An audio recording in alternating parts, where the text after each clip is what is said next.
네, 일본 초등학교 교과서 검정 결과가 어제 발표가 됐는데요. 그 내용은 조금 전 JB타임즈에서 전해드린 그대로 역시 역사 왜곡이었습니다. 한일 정상회담 이후 성의 있는 일본의 호응을 기대한다던 우리 정부가 오히려 뒤통수를 제대로 맞았다. 이런 평가가 지금 나오고 있는 상황인데요. 이 문제 이분과 함께 좀 짚어보겠습니다. 오태규 전 오사카 총영사 전화로 연결하겠습니다. 나와 계시죠? 네, 안녕하세요. 네, 안녕하세요. 검정 결과가 이렇게 나올 거라는 것은 뭐 익히 예상이 됐던 바라고 정리를 해야 되는 거죠? 그렇죠. 이전까지 일본이 뭐 차근차근 일본 사회 전체가 우경화되는 어떤 흐름 속에서 네. 교과서도 이렇게 과거 역사를 지우고 찬미하는 찬양하는 그런 식으로 계속 강화되어 왔다고 생각합니다. 지금 그 차근차근이라는 표현을 쓰셨는데 네. 제가 지금 이게 이제 10년 넘게 그 교과서에서 지금 퇴행이 이루어지고 있는 거잖아요. 이것도 10년. 일부러 일종의 살라미식으로 조금씩 왜곡을 하고 있는 겁니까? 어떻게 봐야 되는 겁니까?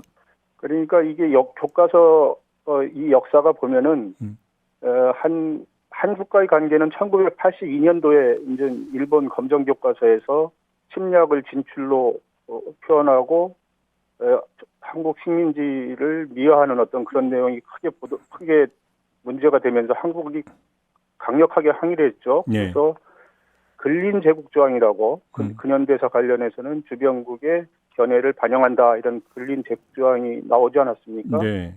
그런 것들에서 우리의 우려가 쭉 반영됐던 그런 식으로 오다가 결국은 아베 정권이 들어오면서 정부의 통일된 견해를 교과서에 반영시켜야 된다는 게 2014년 가기 결정이 됐지 않습니까? 네네. 이런 걸 통해서 점차 확실하게 근린 조항은 없어지고 자기네들의 어떤 우익적인 역사관이 교과서에 계속 강화되기 시작한 거죠. 그러면 결국은 이런 교과서 개정을 통해서 네. 이른바 일본의 젊은 세대에게 어떤 역사 인식을 심어주려고 하는 거예요, 일본 정부는? 이거는 아베 2006년에 이제 1차 정권 때요. 교육기본법이 개정됐습니다. 네. 그때 이제 가장 중요한 항목이 뭐냐면은 애국심과 애양심을 고취해서 뭐 아주 그 건전한 일본인을 육성한다 이런 것들이 목표인데 네. 여기서 건전하다는 것은 과거의 침략이나 이런 것들을 전혀 가르치지 않고 어허. 그 일본이 아주 좋은 일을 했다라는 것들을 중심으로 일본의 자긍심을 고취하는 어떤 그런 일본인을 만들겠다는 거죠. 그러니까 결국은 이런 것들을 배운 학생들은 한국을 식민지배한 역사도 네. 아시아를 침략한 역사도 모르는 거죠. 그러니까 전부 역사의식은 전부 더욱 벌어지고 한일 간의 어떤 평화나 이런 것들의 어떤 분위기는 더욱 멀어지는 어떤 그런 젊은 세대가 육성된다고 보면 될 것 같습니다. 이제 총영사로 재직하시면서 일본인들도 이제 두루 접촉을 하셨을 것 같아서 드리는 질문인데요. 네네. 진짜로 그 전후세대 일본인들 같은 경우는 일본 군국주의가 어떤 만행을 저질렀는지 잘 모르고 있습니까? 글쎄 일부 뭐 관심 있는 학생들은 예. 뭐 한국에 관심을 가지면서 이제 조금 더 깊이 알고 싶다 해서 아는 사람도 있지만 네. 그런 사람들은 뭐 상당히 소수고요. 예. 일반 사람들은 학교에서 가르치지 않으니까 모르는 거죠. 역사에 대해서는 진짜 잘 모르는 거다. 한국의 어떤 고통을 일본에 의해서 어떻게 당했는지 어떤 피해가 있었는지 그런 것들을 배울 기회 자체가 없으니까 네. 거의 무지하다고 보여야죠. 그럼 지금까지 우리 뭐 정부나 우리 국민들이 일본 정부를 향해서 과거사 왜곡을 중단하고 사죄를 하라는 뭐 요구가 뭐 수십 번이 있었던 건데 그럼 네. 그럴 때마다 이걸 잘 모르는 일본인들은 한국이 왜 저러냐 이렇게 뜨악한 시선으로 바라봤던 겁니까 그러면? 일단 이제 뭐 일본 시민들도 아까 얘기했지만 일부 그런 사실을 알고 일본 자체도 사실상 일본 자체의 문제가 큰 거 아닙니까? 예, 일본이 예. 이게 우경화되는 거에 가장 큰 문제는 일본 시민 자체가 이전까지 과거에 잘못했던 것들을 가르치지 않음으로써 이런 어떤 불행한 사태를 반복할 수 있는 어떤 그런 가능성이 더 커지는 거 아닙니까? 예. 그런 것들을 막아야 되는데 좀 그런 것들이 잘못됐다라는 어떤 그 수정주의 세력들, 그러니까 소위 말해서 우익 세력들이 힘이 강해지면서 그 교과서라든가 일반 사회 분위기라든가 이런 것들이 예. 이제 그런 것들을 그 압도하는 어떤 분위기가 지금 일본 사회에 점차 강해진다고 보면 될 것 같습니다. 근데 이걸 제어할 수 있는 힘이 지금 없는 거 아닙니까? 작동이 안 되고 있는 거 아닙니까? 제어할 수 있는 힘은 역시 그 가장 첫 번째가 일본 내부에서 어떤 그런 문제에 대해서 반성하는 어떤 흐름이 하나 있을 수 있고요. 그다음에 외부에서는 사실 그 일본으로부터 피해를 받은 한국이나 중국 등에서 이렇게 문제를 제기하는데 제가 볼 때는 한국이 어떤 목소리를 내는가가 상당히 중요하죠. 이런 측면에서. 왜냐하면은 우리가 피해를 직접 당한 당사자이기 때문에 그런 목소리를 내는 것들은 일본이 의식하지 않을 수 없는 거 아닙니까? 그런 면에서 우리 정부가 이런 부분에 대해서 일본의 어떤 잘못된 역사관이라든가 이런 부분에 대해서는 강하게 문제 제기를 해나가는 것들이 일본의 어떤 이러한 흐름을 억제하는데 큰 어떤 뭐라 그럴까요? 힘이 될 수 있다 이렇게 저는 생각하고 있습니다. 최소한의 주의 환기 효과라도 있는 거 아니겠습니까? 그렇죠. 의식을 하죠. 예전에 이제 82년도에 그런 어떤 교과서가 나왔을 때 상당히 그 한국 안에서 강한 항의가 있었고 또 독립기념관도 만든 어떤 그런 계기가 되지 않았습니까? 그러니까 일본에서 이제 근현대사를 서술할 때 교과서 서술할 때 근린제국 그러니까 근린제국이라니까 결국 한국이나 중국의 어떤 견해를 거기에 반영한다 이런 것들이 쭉 이어져 왔었죠. 그런데 결국은 그거 자체도 지금 2014년 가기의 어떤 통일된 정부의 통일된 견해를 집어넣는 것으로 그 박익해서 결정이 되면서 그것이 사실상 무력화된 거죠. 그래서 지금은 근린제국주의를 신경도 쓰지 않으면 근린제국주의이 사실 무력화되면서 일본의 어떤 우익 세력들의 어떤 그러니까 내각을 지금 장악하고 있는 세력들이 결국은 우익 세력이니까 그 사람들의 견해가 교과서에 계속 침투하고 확산되고 있는 거라고 이렇게 보면 될 것 같습니다. 그러면 지금까지 그 말씀해 주셨던 그 맥락에서 놓고 볼 때 그 얼마 전에 한일 정상회담을 어떻게 평가를 해야 되는 겁니까?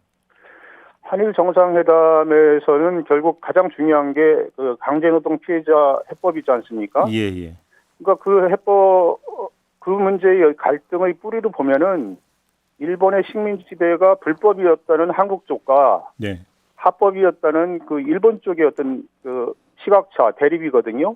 근데 지금 그 해법이라고 우리 정부가 내놓은 것들은 결국은 일본의 주장을 전폭적으로 수용한 것이지 않습니까?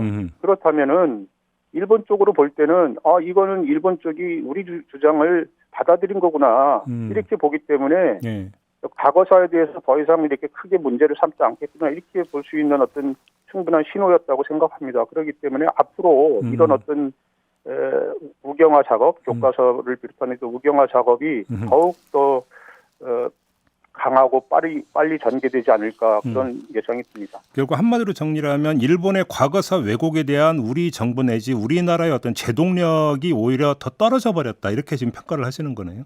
그렇죠. 그게 큰 과거사 부분에 대한 어떤 지적, 그 경고 이런 것들이 일본의 어떤 그런 잘못된 방향으로 가는 거에 강한 그 브레이크 역할을 할 수 있는데 스스로 우리 브레이크를 풀어놓은 어떤 그런 어떤 의미가 있다 이렇게 저는 봅니다. 근데 일각에서는 뭐라고 주장을 하냐면 일본이 군국주의 틀을 못 벗은 게 문제지 이것이 한일 정상회담의 결과물은 아니다 이렇게 주장을 하던데 이런 시각은 어떻게 평가를 하십니까? 그러니까 엄밀하게 말하면은 이 교과서 검정이라는 것들은 뭐 하루 이틀 하는 일이 아니지 않습니까? 몇 개월이 이렇게 쭉 이어지는 사건이지 않습니까?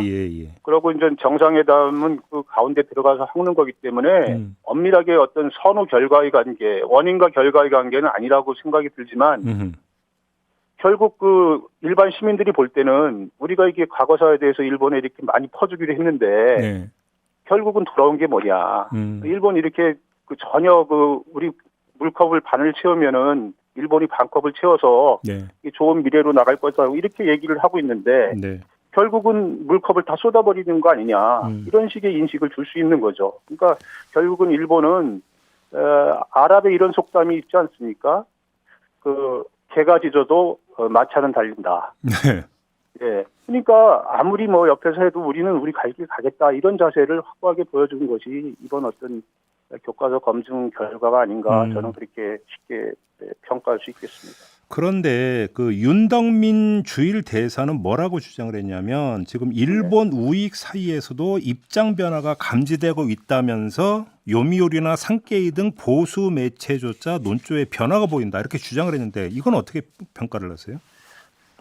제가 볼 때는 우리가 일본이 원하는 안을 가져갔으니까 일본 쪽에서는 일단은 뭐 이제까지 그 비판적이었다가 우리 쪽에 동정적인 여론을 갖는 거 그런 어떤 특히 그 한국의 가장 비판적이었던 어떤 우익 매체들이 그렇게 하는 것들은 뭐 당연하다고 보고요. 네네. 근데 문제는 일본 쪽에서는 오히려 한국이 너무 우리 쪽한테 일본 쪽한테 양보를 했기 때문에 한국 안에서 어떤 시민사회라든가 야당이라든가 이런 반발이 커져서 그 지금 제시한 안이 오히려 무력화되지 않을까 이런 걱정을 하는 분위기도 상당히 강한 것 같습니다. 오히려 그래서 한국에서 너무 양보했기 때문에 한국의 어떤 반발로 이렇게 제시한 안이 실행되지 못할 수도 있는 거 아니냐 그런 어떤 걱정이 오히려 일본 안에서 있는 거 아닌가. 한국 안에서 뒤집힐 수도 있다. 네네네. 그렇죠. 오히려 그걸 걱정하고 있다. 그렇죠. 오히려 그런 걸 걱정하는 거죠. 그렇다고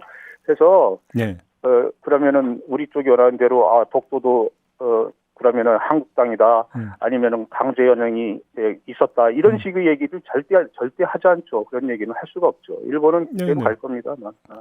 자 그러면 보시기에 지금 한일 정상회담은 끝났고 이런저런 저기 이야기가 있었고 되돌리기 쉽지 않고 근데 일본의 역사 왜곡은 계속되고 있고 뭘 할 수 있을까요? 우리나라는 우리 정부는 뭘 할 수 있는 겁니까? 이 상황에서?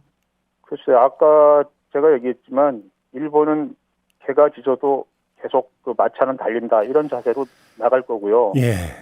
더군다나 우리가 이제 외부에서 가진 어떤 브레이크가 일본의 잘못된 역사인식, 왜곡된 역사인식에 대한 비판과 항의 이런 것들이 하나의 브레이크가 될 수 있는데 이런 브레이크를 이번 어떤 정상회담이나 3.6 해법을 통해서 사실상 우리는 이제 더 이상 브레이크를 잡지 않겠다는 어떤 신호를 보내는 의미가 있지 않습니까? 이러기 때문에 우리가 뭘 항의해도 아마 계속 달려나갈 것이고 우리가 사실상 이 부분에 대해서 할 수 있는 어떤 정부로서 할 수 있는 특히 이 정부에서 할 수 있는 역할은 상당히 제한돼 있다, 약화됐다 이렇게 봐야 될 것 같습니다. 결국은 정부의 대응력은 스스로 지금 좁혀버린 상태이기 때문에 그러면 결국은 우리의 시민사회 쪽에서 어떻게 목소리를 더 높이느냐 이거밖에 남은 게 없다고 봐야 되는 겁니까? 정리하자면? 그것이 지금은 뭐 남은 어떤 것 중에서 가장 큰 부분이 아닐까 이렇게 생각이 듭니다. 네, 알겠습니다. 오늘 인터뷰 이렇게 마무리를 해야 될 것 같네요. 고맙습니다. 네네, 고맙습니다. 지금까지 오태규 전 오사카 총영사였습니다.